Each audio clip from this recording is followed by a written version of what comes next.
This is really hard. It took me like 40 years to do this, Okay. Tell but me. you literally have to learn how to walk down the street and be like, I'm the shit. Like literally, you have to find a way to screen out the noise. Because at the end of the day, the body that you're walking in right now is the body you need to use to get where you want to be. So if you're constantly beating it down because you don't like the way it looks, it's gonna be really hard to climb that mountain. You're listening to Sex with Emily. I'm Dr. Emily, and I'm here to help you prioritize your pleasure and liberate the conversation around sex. Shaun T is a world-renowned fitness trainer and a professional dancer, not to mention a wonderfully sex-positive man. But it was a journey. I repeat, a journey to get there. On today's show, Shaun T gives me his genius sex and arousal hacks, how he and his partner keep things interesting after 12 years and 2 kids, plus his favorite kink. He also opens up about surviving childhood sexual assault, how he came to understand and accept his sexuality, and the trauma work he did to get to where he is today. Trust me, if you need an instant pick-me-up around your sex, sexuality, or your body, this is the conversation for you. Please don't forget to rate and review Sex with Emily wherever you listen to the show. It just really helps us get the show out to more sex-positive, sex-curious people like you. It takes 2 seconds. You can do it right now. You can also find me on all the socials, Instagram, YouTube, TikTok, Twitter, Facebook, X, all the places. It's all at Sex with Emily. And you got to check out my new articles, 7 solo sex positions and 7 embarrassing sex questions, masturbation edition. These are all up on sexwithemily.com.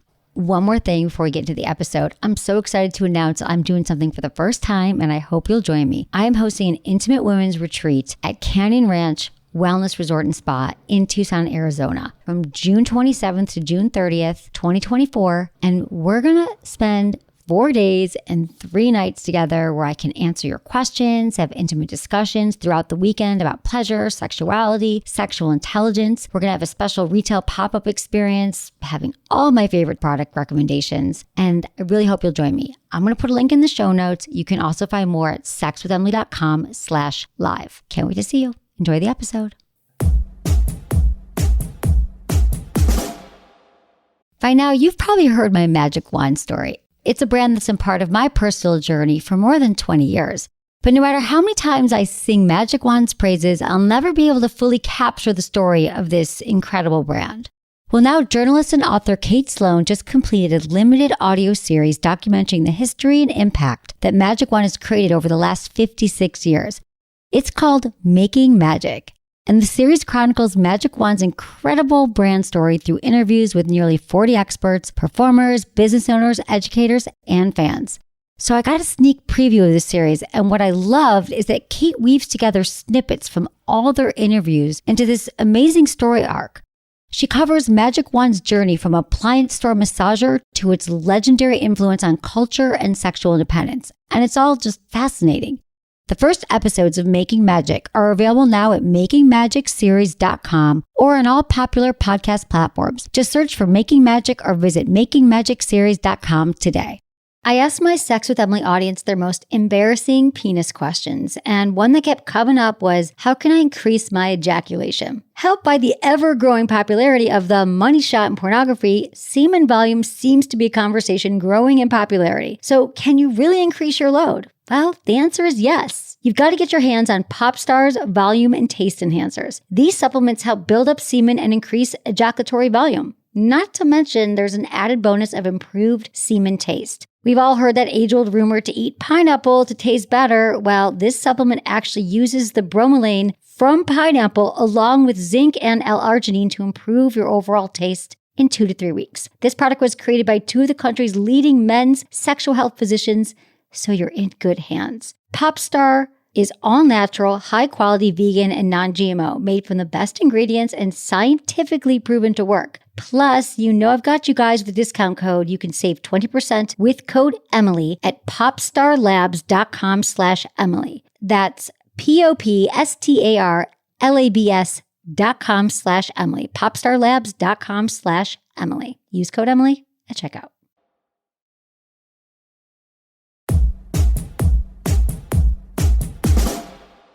Shaun T is a renowned self-proclaimed mind and body transformer, motivational speaker, and choreographer best known for creating popular fitness programs like Insanity, which is insane. Have you ever done that? He's got a background in communications, sports science, and dance, and he's inspired literally millions worldwide to transform their lives through fitness. Shaun T's dynamic and high-energy approach, coupled with his motivational coaching style, has made him a beloved figure in the fitness community. Find more Shaun on social media at Shaun T or on his website, ShaunTLife.com. Shaun T, welcome to the show. Thank you. We're going to get right into it. But you are I can see why, beloved podcast host and fitness celebrity, and you motivate people, and now you're motivating me. I want to talk to you. We're going to get into all your story, but let's talk about this real quickly. So you've been married for how long? I've been married for almost 10 years. I've almost been 10 years married and almost 12 years together. Okay. So couples are together for a while, right? The honeymoon phase is over, and you got to think about like, when do I want sex and what turns me on? So to bring everyone up to speed is that you thought about it. You're like, oh, I get turned on when I'm when I'm watching media. You mean like watching porn or watching ethical porn? I'm a keep it real kind of person here, Emily. So just get ready. I'm in. Yeah. Also, I am into like when I travel and I'm away, my husband and I send each other either photos or videos of ourselves, because that it's just like so stimulating to me. It just like it connects me at a different level. And I think that when I was hearing you talk about conversation and like keeping up with each other and kind of like, how's your week been or whatever, we work together. So I don't find that to be any way stimulating because we talk all the time. Yeah. And we're really close. You know, we're super, super close, and we have no secrets in our relationship. So for me, when it's time for arousal, I want to go to the arousal state. Does that make sense? Yes, absolutely. But wait, I love what you're saying, because what you're saying is like, we have our relationship of 12 years, but you work together every day. And you're talking like, did you get that video up, or what's happening with the contracts, or whatever it is, whatever you guys do together. But then you're like, and this is for someone I got to like be into and be attracted to. So you've created naturally these other things that keep the arousal going. So it makes sense that when you're away, you're like, here's a sexy video of me, you know, whatever, in the shower, doing my thing. It separates that, and we need that spark. We need to be aroused and connected. So I think that that's really brilliant on your own. You've found ways to keep it hot. You mentioned, ask how long we've been together. And so we have been together for 12 years. And there's never been a lull in our sex life. I would say maybe a 3-month lull when we first had our twin boys. It was kind of like, what the heck? But I was still like, no, we might be fighting a lot because we're not sleeping, but we're still going to get this done because I just don't have time to like have the build up. So we still in a way stay connected in that way. So many people, as you know, talk about the honeymoon phase of a relationship. And some people also say, sex isn't that important. I'm like, yes, it is. Absolutely. When we got together, like, yeah, I mean, we don't have time to have sex 6 times a day. Right. Like when we first met. However, one of the reasons why I wanted to be with you initially was because I find you extremely attractive and I wanted to, be intimate with you. So it was really important for me. So anyway. No, it's important because otherwise you're roommates and business partners. Like, what's the point? And it takes work. So I love that you knew that. And I'm kind of amazed that you had twin boys and you only had a few months downtime. Because what I'm talking to was like, it's been 6 months, it's been 9 months. It's hard having young kids, young toddlers around. And so sounds like you guys have been through it. But of course it's important, and it ebbs and flows, right? Just talking about ebbs and flows, it's interesting. I think maybe the longest we went, I don't even think we've ever gone 2 weeks without. But I think that the ebbs and flows for us is the stress level of work. That is the one thing, or my anxiety, one of the two. Because here's what's so interesting, and I promise you this is so true. Scott has never said no to me. Like if I was in a state of wanting to, have sex, literally never, not once. Me on the other hand, I'm like, I'm too stressed out for it. Like I don't have time. He has never, ever, ever said no. Even to the point where there would be points where he would want to be intimate and I wouldn't. And it was really because I just didn't have the energy to give. And so, in your episode, when you were talking about pleasuring yourself is okay, that if you prefer masturbation over being with someone, I just thought that was super profound because unknowingly Scott made a way because I was like, I would prefer that, but I also don't feel like doing that right now. So there would be many times because I just hold more stress and anxiety in my life where Scott would pleasure me and be like completely fine with that, even though like I didn't want to return the favor. And what's really like crazy about that is like one of the promises we made to each other earlier in our marriage is like, okay, we'll always return the favor.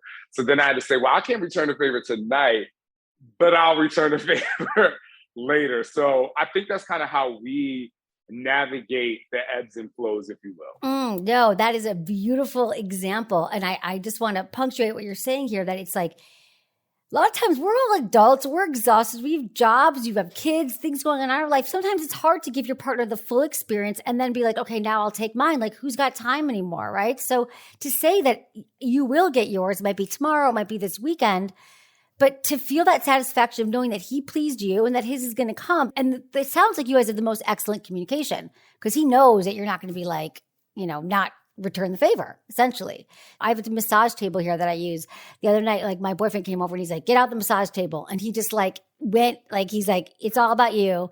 And for like an hour, like it was unbelievable. And I'm like, okay. And now I felt great. I didn't have to do anything. And I'm like, okay, this weekend, I'm going to bring out the table for him. He knows that. So it's the same thing. And I don't hear that as often from couples. I think people don't really get it or make sense. So I love that you are just illustrating this right away because I think we're all tired, exhausted, other things going on. It's a great way to prioritize your relationship. What I love also with your audience, you talk a lot about therapy and how therapy has been really helpful for you and to prioritize it. So have you had that in your relationship as well? Have you guys gone to therapy together? We've never been to therapy together.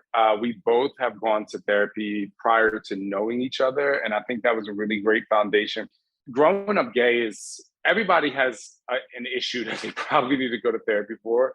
I think knowing that we both grew up gay and me being sexually abused and, Scott going through things as a professional athlete and having to like kind of hide who he was, we kind of both been through a lot prior to our marriage. And having been to therapy, we come in with a lot of great conversation and like knowing ourselves well. But I definitely want to caveat this to say like, yes, we fight.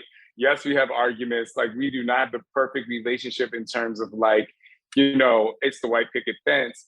But back to what you said, we do have really, really, really, really great communication. And I do want to pinpoint that even though we've been to therapy and even though we've never had to go to couples therapy, there are times where even with great communication, you still need time. You can still be upset. You can still be angry. You can still need time apart to come back together.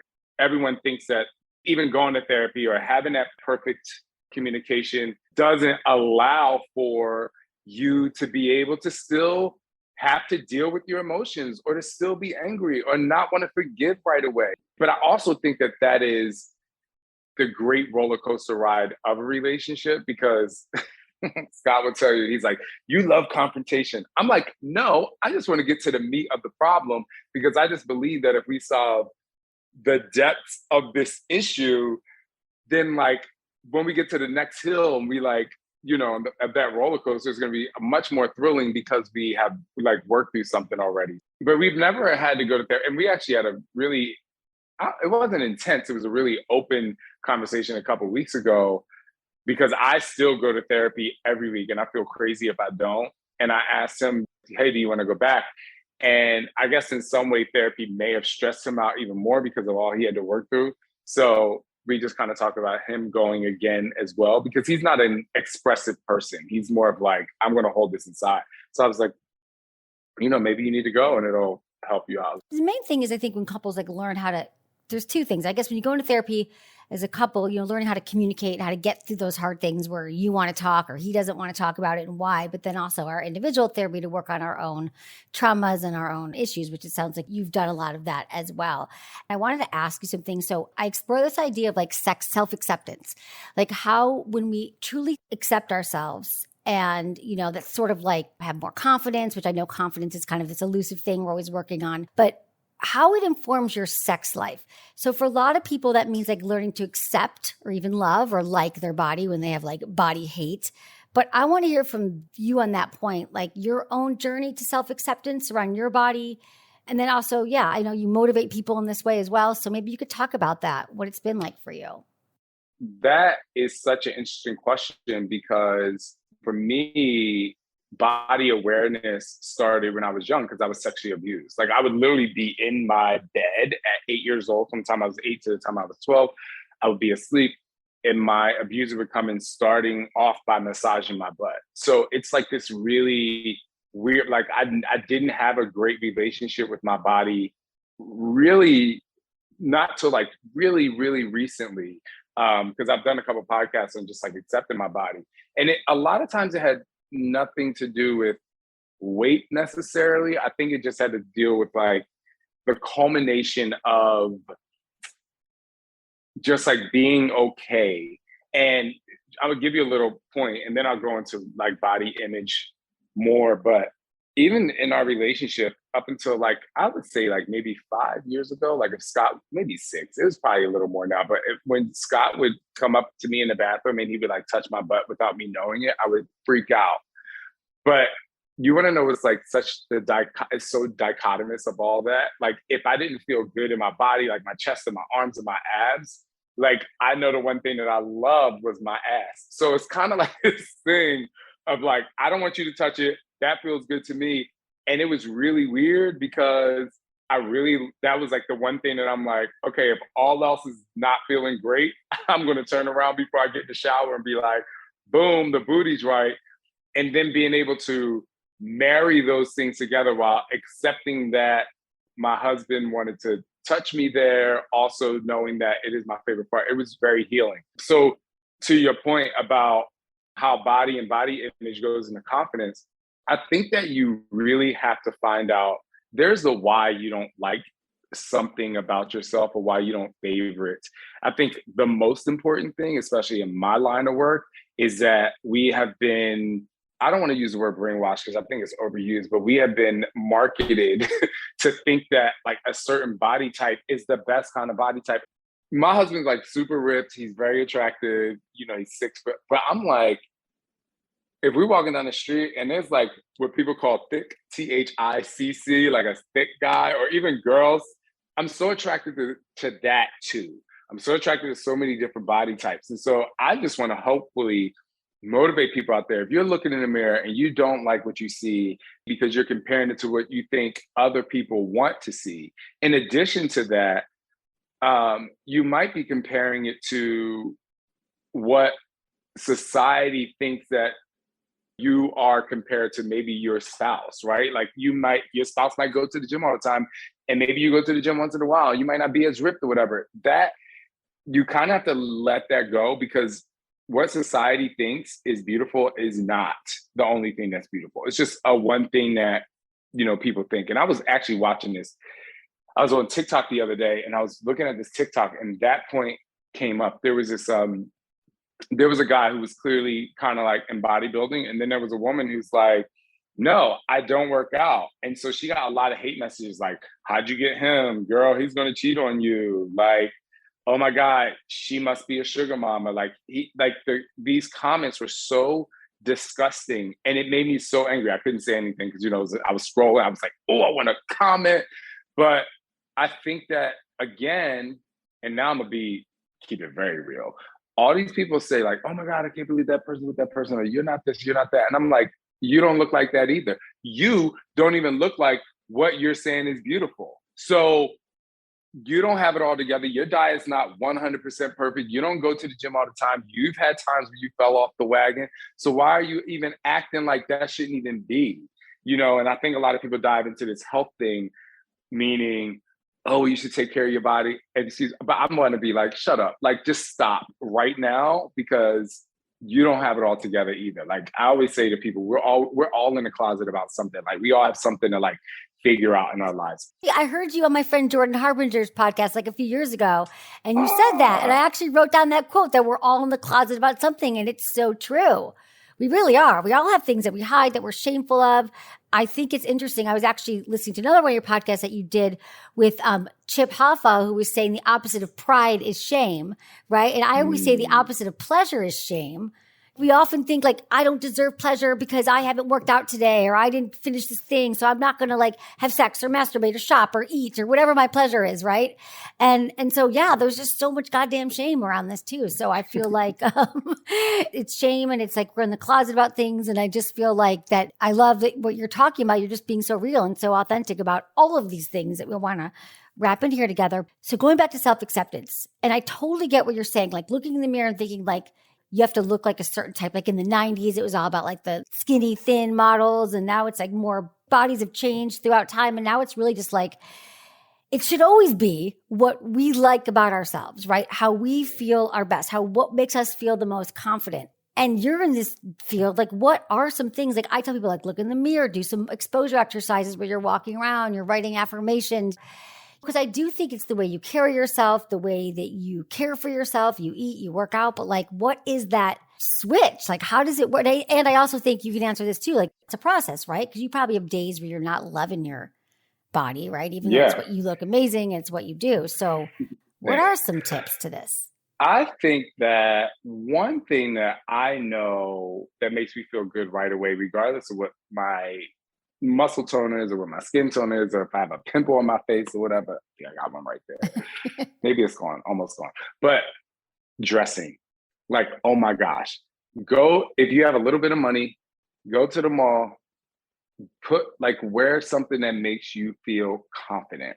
And I used to love that show, What Not to Wear. I don't know if you remember, but my favorite part of that show is when the stylist would take these people in front of the mirror, and that's where they would be super emotional because they weren't dressing for their body, but most importantly, they weren't dressing for their confidence. So the first thing you can do that you can change right away is if you have a little bit of money, is to save up and get an outfit or a couple outfits that's going to make you feel good, because that's going to take you away from just the skin you're in and the muscle tone. It creates an outer layer of beauty that you can design and you can look great. And I'm like, go to the makeup counter, go get your face beat. You know what I'm saying? Get your hair done, get your nails done, do some things that make you feel good that have nothing to do with like doing a push-up or lifting weights or eating a salad. And so when you start to do that, you're able to, it's not covering it up. It's just finding a way to find your beauty. So that's like the first thing I say to do. The second thing, which is really, really hard, is learn how to give zero fucks. Like, this is really hard. It took me like 40 years to do this, Okay. but you literally have to learn how to walk down the street and be like, I'm the shit. Like, literally, you have to find a way to screen out the noise. Because at the end of the day, the body that you're walking in right now is the body you need to use to get where you want to be. So if you're constantly beating it down because you don't like the way it looks, it's going to be really hard to climb that mountain. So even on days when I'm like, I don't feel that great, I'm like, listen, these shoulders are going to be up. This chest is going to be prepped out. You lucky I don't have a pair of heels. For women, wear a pair of heels. I swear, wear a pair of heels with tights that you walk in the gym with. Like, another thing I'll say is walking out of your house. If you live in a neighborhood where you can walk out of your house and you walk to your car, those first steps that you take out of your house, even if nobody's out, none of your neighbors are out watching, like, just walk out the house, open the door and be like, yes. You almost have to act like you walked on stage and be like, I'm here. Like, I'm letting y'all know I'm here. It's the foundation of your day. I literally promise you that even if you feel like if you don't feel really great about what you look or feel like right now, if you say that when you walk out the door, you will slay the game for at least, 15 minutes, right? It's more than you did before. But like, now I want to get to the body, to the actual body. This is where I do like the alarms. I'm like, tough trainer alert. I love this. Like, this is good. I'm feeling this in my body. I'm like, next time I walk to my car, I can't wait to walk to my car today. You're lucky I'll ask you to get up now and go walk to the door. I want to go walk to my car. I want to do a redo from this morning. Okay. I want to get to the body really quickly. And that is, first of all, don't put on your vision board another person's body. Like, this is the gateway to being unsuccessful, I believe. Put your body on there. maybe it's a time where you felt like a little bit more confident. Put that on your vision board. But here's the tough part: do the work. Don't be a complaining Raymond. Because if you're complaining every day when you wake up, like, oh my gosh, I don't feel good, but you're not going to the gym, or oh my God, I can't believe I look like this and I don't like what I look, but you're not eating to get you to that point, or you didn't go to the doctor and check your thyroid. It's not always about lifting weights or the way you eat. Maybe you need to go get some blood work done. Maybe you need to go to the dermatologist because it could just be your face is not feeling bright. There's so many different things you can do, but you have to do the work and you have to be very proactive to make these changes that you want. That's such great advice. It's so true. We have to care about our mental health, our physical health, being more connected to our bodies. I love the actual embodiment exercise of literally, I can see that now, giving zero fucks, walking outside, not keeping your head down, putting on something that makes you feel good and rocking it. That's so much about style, fashion, whatever you feel good in. If you can rock that and walk it. And I love this advice. I want to go back to something you were talking about, embodiment, which I talk about a lot on the show about being connected. A lot of us are disconnected. And I think you see that too during your work of training people. And we're so focused on the end goal. I'm going to lose 5 pounds. I'm going to be ripped. But it's a disconnect, right? From our head to our heart. It's the way we breathe shallow sometimes.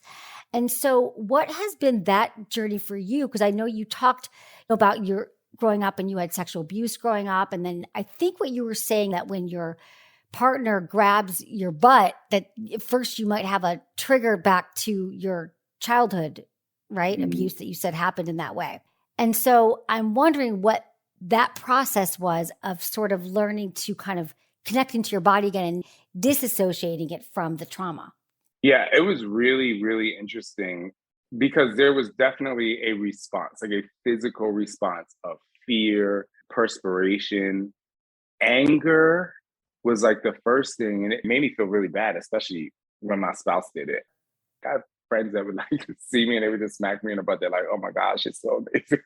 Right. And I would just I would basically relive those moments of being abused. But the process of it was therapy. And I know it sounds very redundant for people, but it was talking through the layers of what it felt like. And I'm going to go here, Emily. My first day, the very first time I was sexually abused, my molester, who was a man, tried to put his penis in my butt. So that entire region, what I learned through therapy, is clenched and stressed. When I was a kid, and I'm gonna go here because I want people to really understand the depths of this, I would not go to the bathroom a number 2 for 8 or 9 days. And when I would go, it would just be a tremendous amount of pain, right? So I went through this entire process of really being clenched and stressed to make the first step was being able to be okay, having a healthy digestive system, understanding that I had to really have a good relationship with going to the bathroom, which people probably never experienced before. Then the next part was, accepting my body and knowing that this is a part of your body and it's not separated from everything else, because my butt was separated. It was a fear. It was a trigger. It was this thing. That's when I really got into the fitness industry. And I was this is a part of my genetic makeup. And, I would used to joke around with my mom. I used to be thanks, Mom, for the booty. It was those little silly things that made me accept, okay, this is it. Then there was the getting past the sexual abuse when it came to sex. And so this was huge. So for the longest time in my relationship, I didn't enjoy gay male sex. You use your bottom. And I didn't enjoy being a bottom. There was no way I could relax into that. Even after I got okay with my husband touching my butt, I was okay, I'll do this for you. But it was always just a moment of non-pleasure. But the emotional pleasure of pleasing my husband, it was so crazy. It was always so emotional, to the point where he helped me work through that. And now I'm completely free of what you want to do, how you want to touch it. You want to lay on it. You want to use it as a pillow. You want to use it as a night pillow. So it was all of that work and all of that process. But the phases of it were minor. And me telling Scott, okay, you can touch my butt now. And then having relapse moments of that, and then getting to the point where I would have an internal relapse moment, but I wouldn't show it to him. And that was the next level of saying, okay, this is okay. You're not hurt. You're not in a dark room anymore. to the point now where I'm just like, I cannot believe you didn't touch my butt today. I'm over it. Thank you so much for sharing the story, because sexual trauma is so common. And I hear from a lot of people like your story. And then I hear from a lot of vulva owners who are like, have sexual pain, right? Because it's a clenching and it's a constricting. So if they've had sexual assault or trauma, they have something called vaginismus or vestibulodynia, and there's all these nerve endings in their whole life. Like, it's painful. And until you go into therapy and understand, for me and for many people, EMDR therapy, trauma therapy has been helpful. I'm not sure what it sounds like, talking through and just noticing the parts. And noticing where you have the pain, and then it's all possible. So what a great example for people who are still sort of working through a lot of this stuff. Because if you don't deal with it, though, in therapy, it really just does, whatever you resist persists. And it really would stay with you if you hadn't done this work and had a loving partner, that you could actually work through the stages, because it's not, you don't just decide and then it's gone. So thank you for taking the time to explain that. I do appreciate that a lot. We're taking a quick detour from today's episode to chat with Dr. Lance Frink. Dr. Lance and I will be talking to you all about pelvic floor health, because remember, a stronger pelvic floor means stronger orgasms, no matter what your genitals. I loved our conversation. It was fascinating to learn so much more about penises and how to treat a variety of erectile challenges and their origin stories. We talk about bath-made penis pumps and how his patients use them for improving sexual functioning. Dr. Lance Frink, you are an expert in pelvic health, right? You're a pelvic floor physical therapist. So can you just tell me what that is for people who don't know, and then why someone would go to see a pelvic floor physical therapist? I'm a physical therapist. I always tell people, if you were to hurt your knee or your back or your shoulder, you went to go see your orthopedic doctor, and before they did any sort of invasive or intensive medical procedure, they'd likely to send you to go see an orthopedic physical therapist. I'm an orthopedic physical therapist, but my background, my specialty, all my certification, my advanced training is in the pelvis, essentially, in the pelvic floor. So I always tell people everything above the knees and below the ribs is kind of my specialty. In people with penises, there are 12 muscles that make up the pelvic floor. And in people with vaginas, there's 14.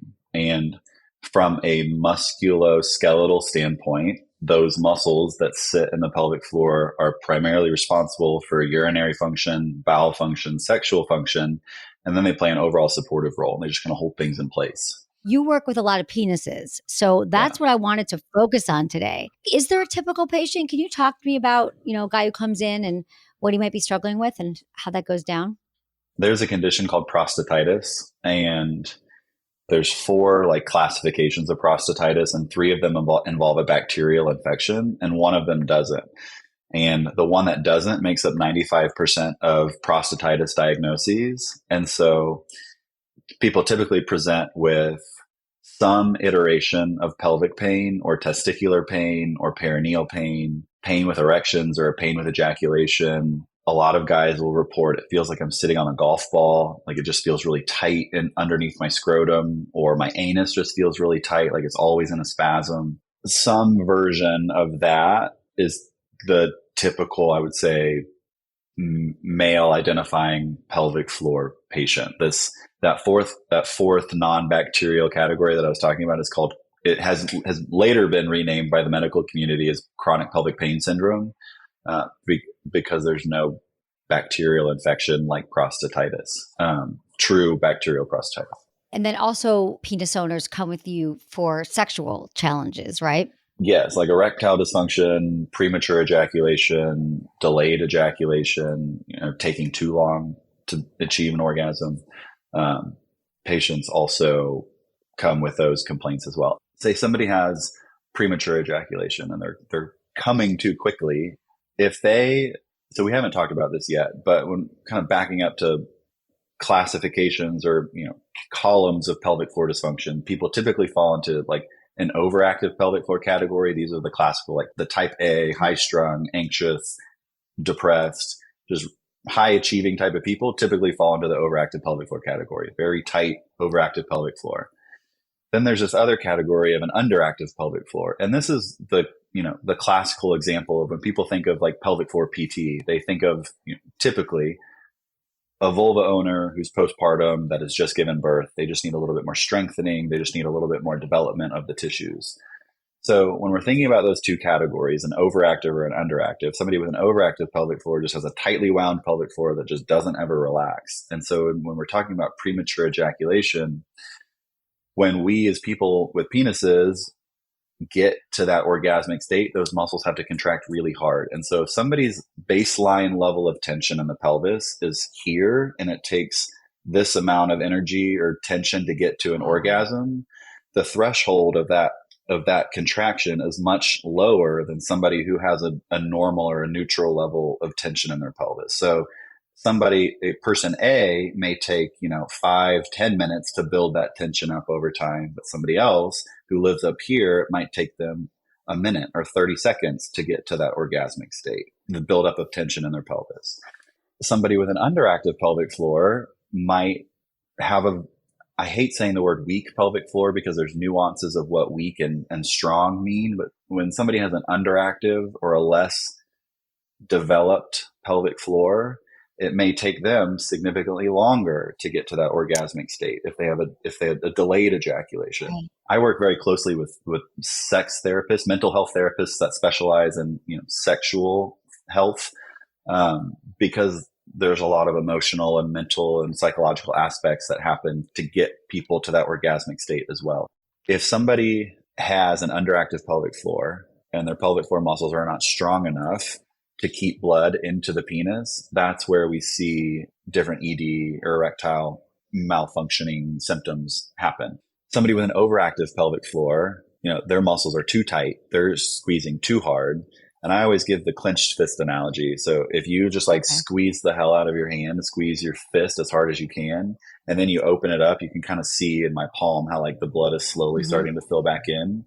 If the muscles of the pelvic floor are squeezing so tightly that they're not allowing blood flow into the penis, then patients with an overactive pelvic floor can also experience ED because they're not capable of getting blood, to that part of the body. With those patients, I do use a penis pump. If it's somebody that's that's post prostatectomy, I'll send them home with a penis pump to help them not only, I use the Bathmate hydro pump. That's the one that I recommend for patients. So I'll send them home with one, and while it's inflated, it's one of the only penis pumps it is the only penis pump that uses water. So people will, with the hydro pump, they'll fill it with water. They'll put their flaccid penis in to the pump. And then depending on the model that I send them home with, there's one that has a handball pump, or there's one that you manually pump against your body yourself. Okay. And with the penis in there flaccid and with it pumping, using the water as a hydraulic suction system, it will draw blood into the penis to help with to get somebody an erection. And so while they're erect, I'll have them depending on if they're an underactive pelvic floor patient, I'll have them do those strong pelvic floor contractions to work on pumping more blood into the penis, to work on strengthening those muscles while it's erect. Somebody with an underactive pelvic floor with their penis in the penis pump, I'm really more concerned about their penis just getting blood flow and working on some of this breath work and this relaxation to drop the pelvic floor, to relax the pelvic floor, to help get more blood into the penis. Now, even with somebody with an overactive pelvic floor with their penis in the hydro pump, a lot of times, we said that they're almost too strong. The muscles are too active. I'm having them work on the breath work, but I'm also still going to have them work on feeling what it feels like to contract and also then relax so that those muscles become a little bit more coordinated over time. You tell them to go home and use it. What is it? A few days a week? In a perfect world, they'd use it every day. But no one does I never tell people to do things every day. I'm like, no one's going to do something every day. No one does it every day. But where do you see effectiveness with it? What's the benchmark? I mean, 3 to 5 times a week is if I can get somebody using it 3 times a week, and I know typically, talk about the demographic of person that has an overactive pelvic floor. They're, working. They're busy 28 hours a day, 8 days a week. So getting them to do anything is a plus, but at least 3 days a week, ideally 5 days a week, ideally every day. But whenever it's made to be used in the shower. And so you don't have to spend 30 minutes using it. It's 5, maybe 10 minutes, depending on how long of a shower you want to take. And all you're doing is working on contracting and relaxing the pelvic floor and pairing it up with, with your breath and relaxing. If you're an overactive, working on relaxing. And if you're an underactive, working on contracting to get more blood flow, Okay. develop those muscles. All right. So then if they do this like 3 times a week for 5 minutes, even just leave it in your shower. I mean, to me, that's what I do with my vibrator. Sometimes I forget to masturbate or I'm not Right. like, I know it's part of my, like I have a waterproof vibrator in my shower.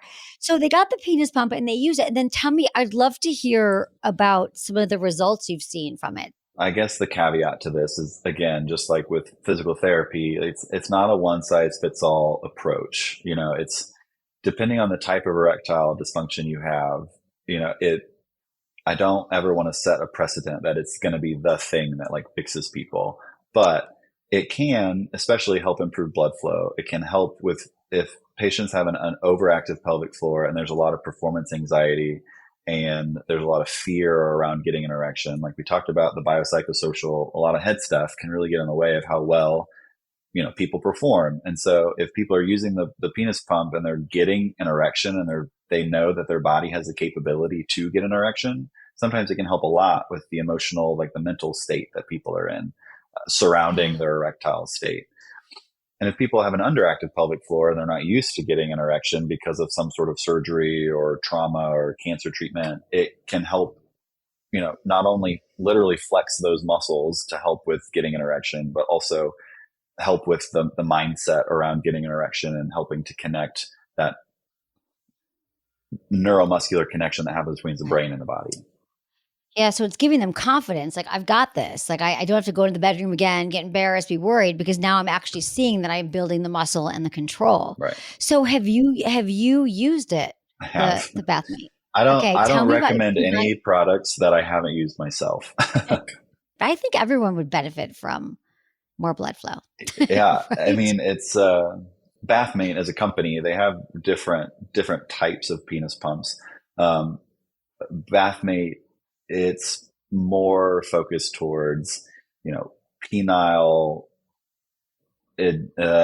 health. So size, girth, helping with sensation. There's another branch called the Exerciser that it's meant to be more of like more of a proactive device than a reactive device, something that you would use as like a daily pump to help exercise those muscles like we would any other muscle in our body. So those muscles, it's kind of like, going to the gym, but for your penis. And so, using it on myself, like I don't have, thankfully, knock on wood, I don't have any sort of issues functioning with my penis down there, but it can help with just general sensation or with, sexual health.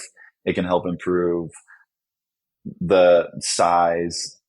If you use it before sex, it can help with, pumping up before any sort of sex. It just makes the volume larger. Can you explain that? Because I know it does say that like a lot of users have, they do say that has a noticeable increase in size. How does that happen?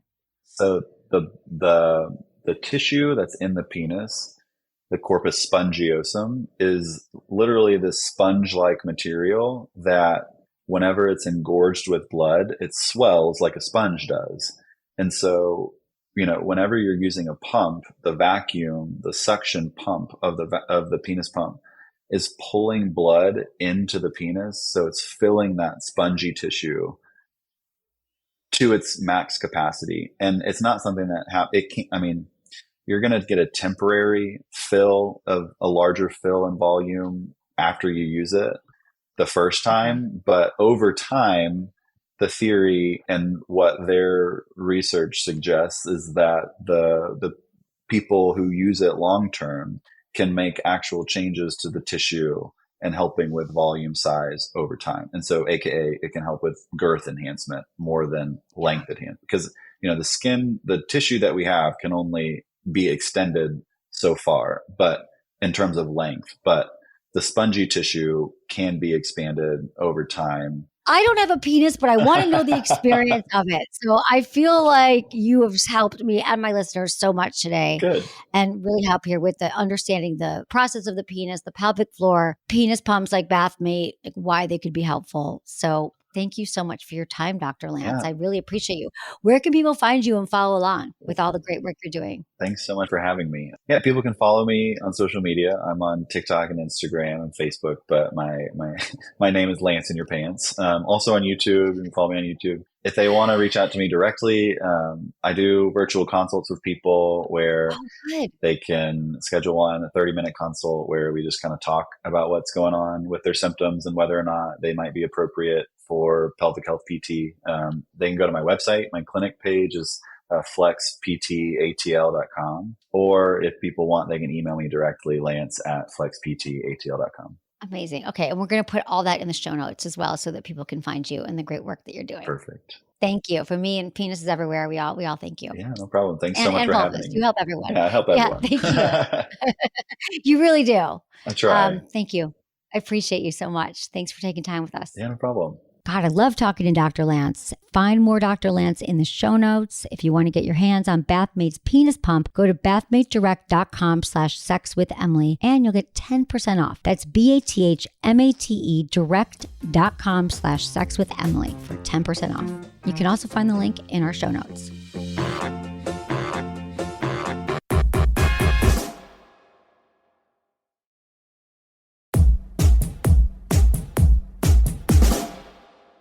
I want to also go back to something else, talking about pride and shame. And I've been thinking a lot about shame in my life with pleasure. And I'm wondering if you could just talk to me, like, have pride and shame showed up in your life in ways that you want to talk about?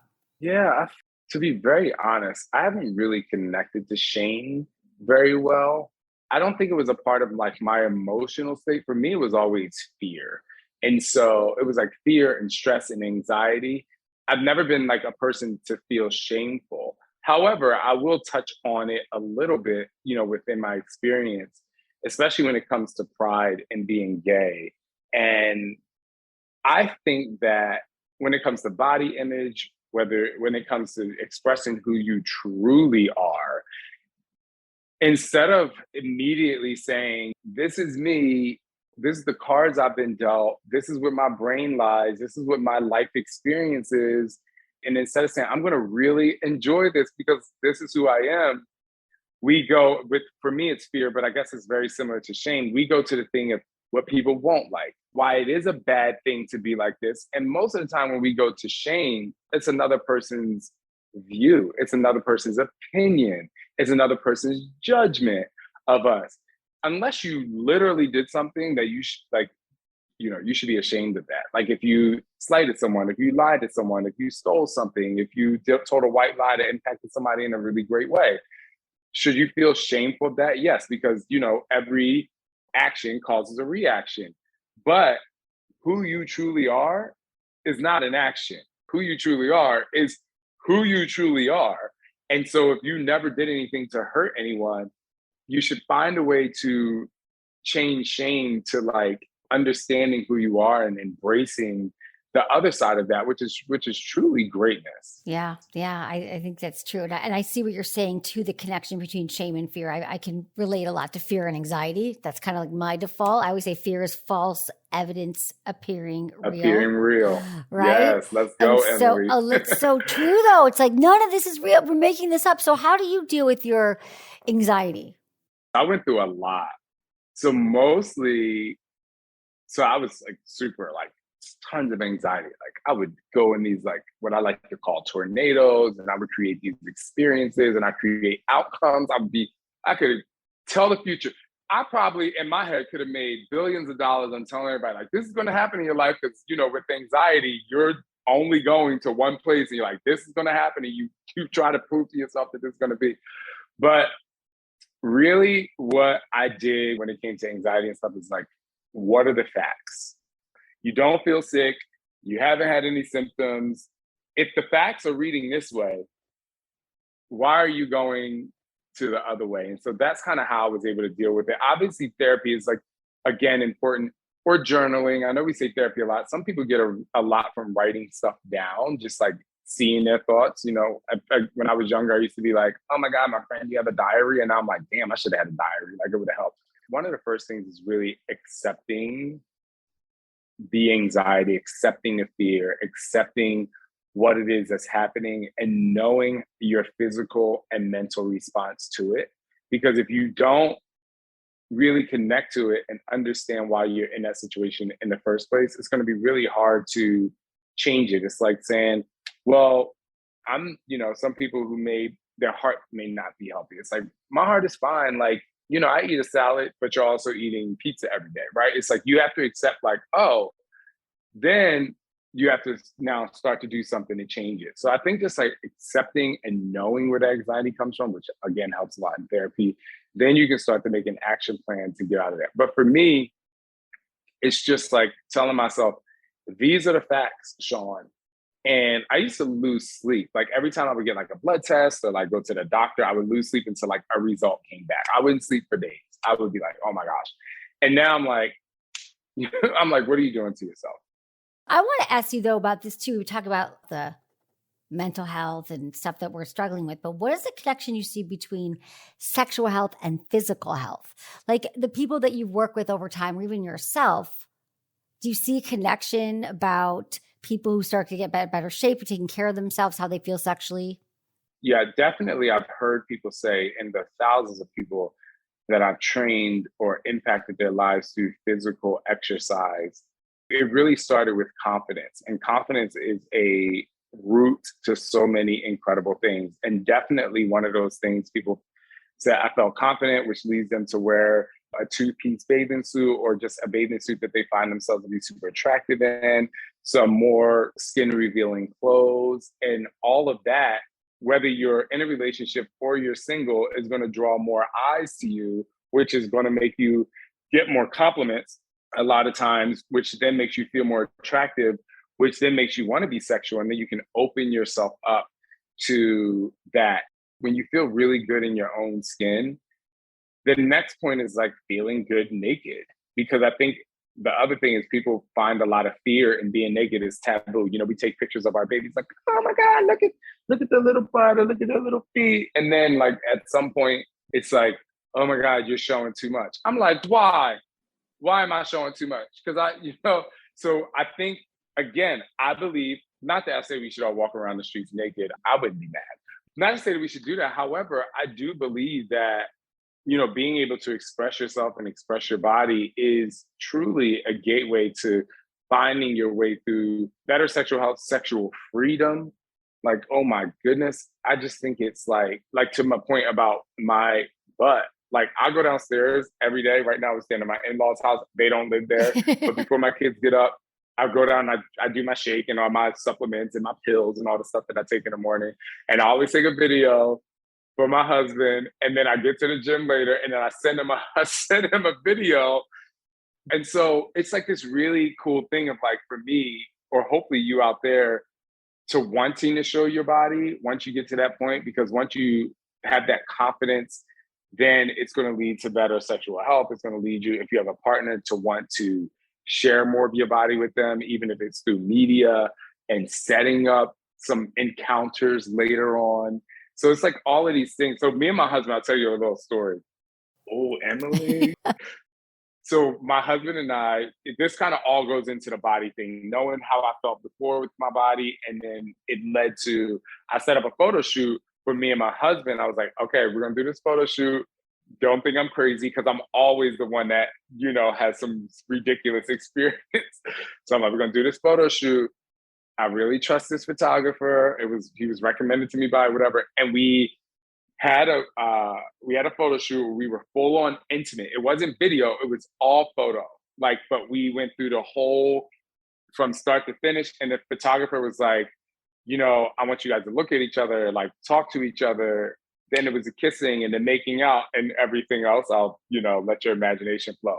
And the reason why I wanted to do that is because we're building a new home. It's almost ready. So what I wanted to do in our bedroom, I have all the lights preset for photos that are going to go around our room. And so they're going to be two-sided frames. One side of frame is just going to be just us together, just nice photos. The other side of the frame is going to be photos from that photo shoot where you flip them over. Don't worry, my kids won't be able to reach them. I love it. It's going to be like on a set when it comes down to like the time the two of you, it's going to flip. So what the goal is at night, if one person wants to feel intimate, you go in and you flip it around. So when the other person comes in the room, now it might not be a full on sex, but you're basically telling that person, hey, I want to be intimate tonight. And, then you can discuss like, oh, I'm tired, but I'll pleasure you. Or how about we introduce this toy? I think we probably got like 5 boxes of toys that we haven't used before. So it's like, so it's just a way, because I'm stimulated by media, which is why I thought about that, which is why I'm like so happy I'm talking to you. But another idea that someone gave me before is they would just have a little glass on their like bureau, a dresser or whatever, or a nightstand or wherever. And they would have another like little closed box of marbles. And if, depending on how many marbles they put into the glass is what they wanted. Maybe they wanted to just have an intimate conversation. Maybe they wanted to have oral sex. Maybe they wanted to have a full-on sexual experience. Maybe they wanted to, it was telling them to go out on a date. And the reason why I wanted to tell that and answer your question about being sexual with your body is like for me to be able to take those photos with him, have somebody there was like kind of a full circle moment. That for me is to so accept my innovative. body. First of all, I mean, thank you so much for sharing that. That is such a beautiful story because I just think that anything that couples can do, like I like to think about like arousal hacks or ways that couples can communicate a lot better. Like, look, the pictures are flipped around or the marbles out of the jar. I have some friends who just like know, like when the light by her nightstand is off or his, whoever's light's on or off, it shows that they want to have sex, they don't want to have sex. We don't just need to use words to communicate, right? There's other ways and it's fun. It becomes like a game. Like I want to do the photo shoot. Like it's such a beautiful idea. And you are aroused, but you're also so true to yourself. What I love, Shaun, is that you said you're aroused by media. Now it's your own media in your room. Like you really are creating a life that is so supportive of nurturing your relationship and your family life. It's really healthy. Thank you. I did want to share one other thing. Yeah. Before I forget what you said about, is it your boyfriend or your husband? My boyfriend, yeah. Your boyfriend. Well, your boyfriend pulled out the massage table. So we have 2 types of massage tables. Okay. But anyway, so the second one, so I used to do this thing. Me and my husband call each other bay balls. That's our nickname. It's crazy. It doesn't matter why, but we call each other bay balls. And so there would be points before where it wouldn't be like a law in our sexual, but we wanted to create something more fun. So we would create something called the Bay Balls Spa. This is before we had kids. He would come in the house and he would see a robe on the banister. And if he came in the house and saw a robe on the banister, he knew to go upstairs and take a shower. And then I would create this spa downstairs and I would have my media on the big screen TV. I would have the massage table out. He would come down. I would have a drink. We would sit, we would talk about media or like we would talk about like some sort of fantasy or something, and then it would so I don't know, I just really like creating an experience because I found out too many people are like, oh, we don't have sex anymore, and I'm like, oh my gosh, like there's so many fun things to do. So many fun things to do, fantasy, role play, right? And so is that kind of your role in it, that you kind of bring up the fantasy part, or like I'm picturing this happening or that happening, or is that Oh yeah, I am definitely the one that is like, I'm the one. Okay. I'm the one. And at first, when I started bringing up things, like he would be like, oh my gosh, like, are we supposed to do that? And I'm like, who makes the rules for our relationship? I'm like, we make the rules. And then once we started doing it, I mean, our sex life is so fun. And I truly believe, while I know you have to love your partner, you definitely respect them. I know people grow apart for many different reasons, but I do believe that sex can be one of those glue points in your relationship, because that intimacy, that conversation, that communication that happens through sexual activity, it creates another thing that it really creates in your sex life is you kind of get over those insecurities about, I know a lot of people are jealous, right? It's like, oh, well, you looked at that girl, or you looked at that guy. I find it hot, one, when somebody looks at Scott, and I definitely find it hot if he tells me like he thinks somebody else is attractive, because our sex life is so good. I know I can make him climax. I know we have that. I'm not intimidated by him thinking that somebody else is, attractive. I'm just not. I'm like, well, what would you do with that person? Or like, like I'm more like, well, let's talk about it. Right, exactly. That is a process. I totally God, I wish more people could be in this place. I share this with you that I think it's really hard to talk about it with a partner. And I think you have to be in a relationship with someone that you trust and that you're committed and you know that they're coming home to me. And that's fuel for like talking about it in the bedroom, being like, it's so hot when you saw that girl. And it's all hot, but it's such a process. I think of it's not for every relationship. Because again, if jealousy is a big part in your relationship and your partner, that's not going to be the dynamic, but you guys have, again, you make the rules for your relationship, which I love, and which we all do. We all make the rules for our relationship. Exactly. I always tell people there's no sex police that are going to come knocking on your door and be like, you weren't supposed to do that. Like, that doesn't happen, right? So we get to decide, but it is true that there's so much fodder out there that the thing that, when we say that sex gets boring and couples have such a challenge, usually it's because there's no novelty. There's no spontaneity. They're not trying anything new. It's like the same old thing. So to always be able to create a new experience by using the media or telling a story or giving a massage is just, that's the fodder that I think a lot of couples need, and the great communication to surround that. Yeah. I mean, I wanted to say too, I definitely don't feel like it's for everybody. Like everything we're talking about, it's not. Like your relationship, you might be completely like, this is what we like, and we like a date night, we like a glass of wine, and I'm like, cool. If that's working for you, absolutely amazing. I just want to be able to open people's minds to the fact that just exploring new ways. Sometimes we get into things, I'm like, I ain't into that. You know what I mean? Or like, I was not into that. And he was, or we both were like, we're never doing that again. Exactly. That's how it should be. It's like a play-by-play after. You get in the shower after. You're like, what do you think about that? That's exactly what happened. That's what we do. I'm like, he's like, so what do you think when I said that? I'm like, that wasn't the hottest part. But I love the part before that. And we like break it down. Like a sports match or something. That's so funny. I'm like, when you choked me, I wasn't into that one. The one time let me just have a minute. Right, like you were pretty great, but the thumb was a little bit further over my trachea. I kind of was going to gag there. That wasn't great. But the choke before that, way hotter. That was a good one. And then you always just talk about and iterate upon, like, this is how the sex life could be. I love that you're illustrating this because I think we're so in our heads about sex and most people aren't that comfortable talking about it, which is why I love that you're sharing this real-time experience, which is available for everybody. Even if you're talking about how great whatever the sex that you always have is, just start to talk about it, communicate about it. Yeah. Because I think that even if you do end up being like, this is our physical action a lot, just talking about something different and having a conversation, if that's your arousal runway, if you will, it can just really gets the juices flowing, like literally. Exactly. The arousal runway, that shows all about like how we get turned on, because it's not just going to like hit you over the head anymore like it did the first 2 months of the relationship, which is super inspirational. Okay, I love this. I talk a lot as an educator. We're both educators here, but as sex educator, I didn't have a lot of great sex ed. I don't know about you, but it was all fear-based. Like, don't get pregnant, don't get an STD, don't have sex. What do you think that is important for young people you talk to your kids about? What do we think we need to understand more about sex and sexuality right now? I think kind of questions you asked me before, which is really finding a healthy relationship with your body. That is the foundation, because once you have a healthy relationship with your body, you start to respect your body. You start to know what your body wants. You really start to know what you're attracted to. You really start to know whether you know how to please and pleasure yourself.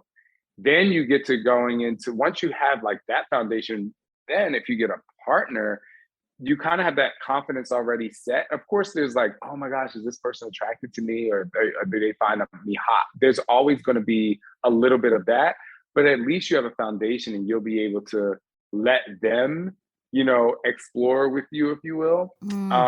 That's so good. What else? I just think that like just having that foundation is key. But I think when it comes to younger people, like having that respect for yourself in some ways can eliminate the fear, because you're like, well, of course we learn about STDs, but I don't want that. But you know what? You might get to a situation. I know plenty of people that had to run to the clinic, and I also believe that the reality is, and this is, most people don't talk about this because they talk about like, oh, don't get an STD. The reality is, if you're super sexual and you don't use protection, or you trusted somebody, and the reality is you might have to run to the clinic.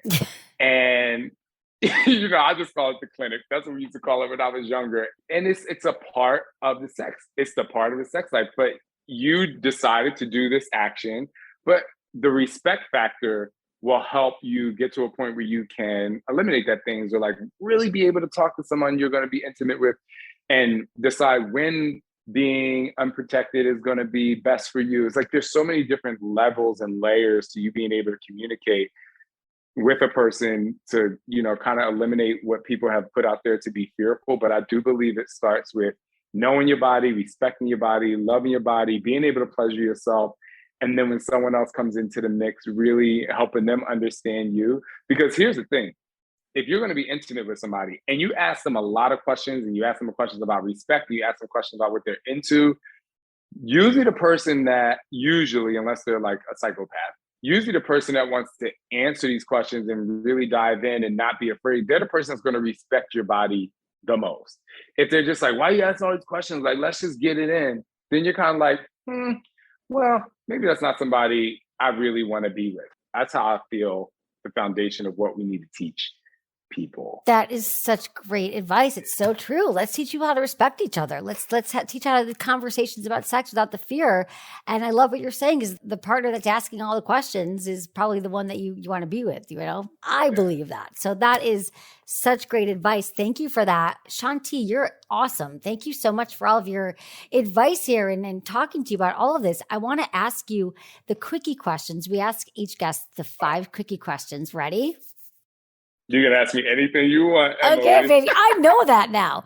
I feel like I want to mix them up for you, but these are the same questions. Ready? What's your biggest turn on? Oh, can I be really honest on this podcast? Yes. Sex with Emily. My biggest turn on is like I'm a voyeur, like seeing Scott with someone else. That is like real life media, because I find him to be so incredibly attractive that a lot of times we're like this, and sometimes being able to watch like this, I'm like, amen. That's probably not something I should be saying to that, but no, I love it. I get that. That's hot. Biggest turn off. Oh, hygiene, bad hygiene. And honestly, my second biggest turn on and my second biggest turn off is like when someone's not kind. Like I feel like if you're going to be with somebody, if you're a really nice person, I'm super, super turned on, which is why I think one of the reasons I fell in love with Scott, I'm super turned on. But if you're just like cocky and not I'm like, it's an immediate turn off, immediate. Yeah, I got you. What makes good sex? Woo! Oh my gosh. I think what makes good sex for me is having control and being able to slow everything down, whether it's kissing, whether it's oral, whether it's intercourse, whether it's watching something.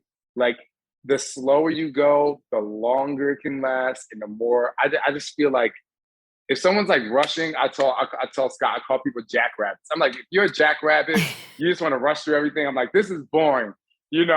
Slow down. Like, let's enjoy the moment. You know what I'm saying? Oh my God. We are like seriously very, very similar here.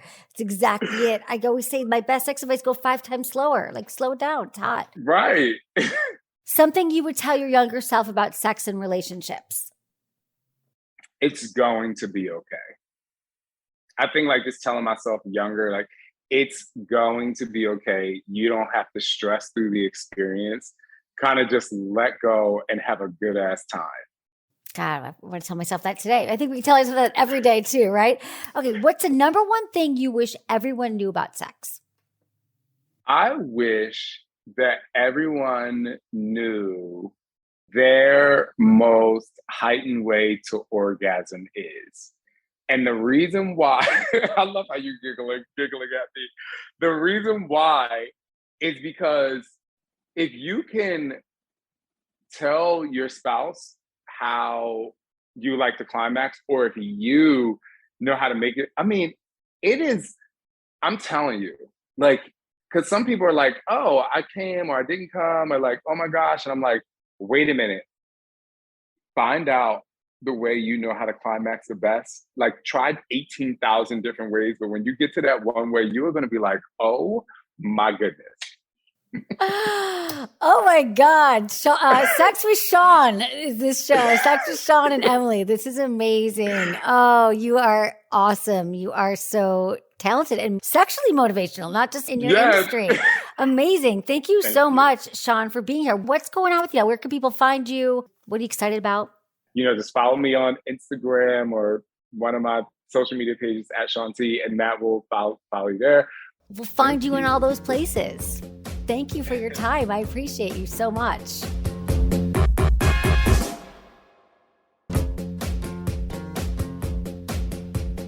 That's it for today's episode. See you on Friday. Thanks for listening to Sex with Emily, and be sure to like, subscribe, and give us a review wherever you listen to the podcast, and share this with a friend or a partner. You can find me on Instagram, YouTube, TikTok, Twitter, or X, and Facebook, all at Sex with Emily. Oh, and I've been told I give really good emails, so sign up at sexwithemily.com. And while you're there, check out my free guides and articles for more ways to prioritize your pleasure.